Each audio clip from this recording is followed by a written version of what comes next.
ít chừng cái tiếng Anh này cũng xuất tha cho lon thì hắn ấy cho lọt thay cho lúc sẽ hỏi chiều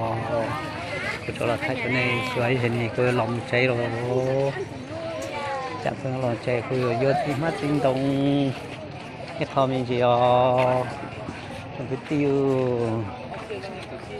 cái quả này bớt thế nào cái mình là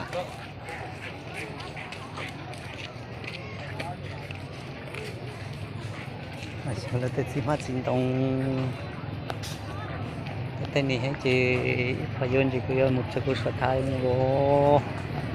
và cho giờ đi này phải bỏ nhiều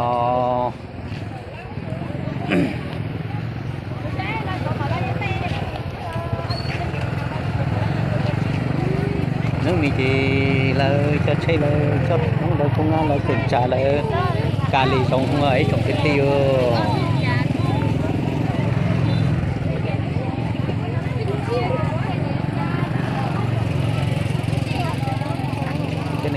sudah kita ada di sini lah mau lihat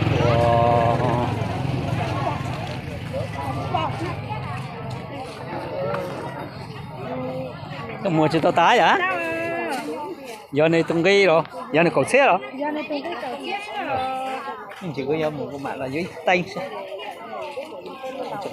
Chào, nó sao rồi? Chào.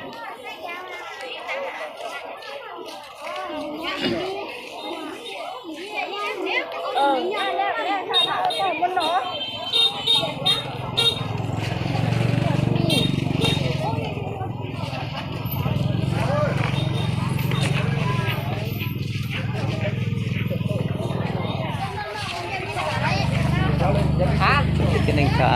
đặt thì là cái này ha mình lên thì là cái cho mình ở xuất sinh trồng cái tiêu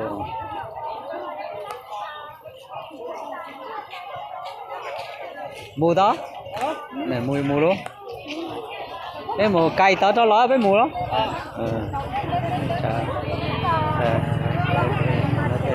cái tên này phần này cái tiêu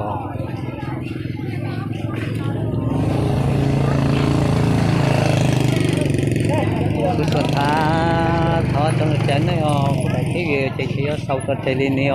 cũng phát chân này trong cái tiếng cao cũng chạy lại chạy cũng chỉ thay này xíu rồi phát chân này trong cái tiếng cao sau đó nhóc ăn nhóc rồi á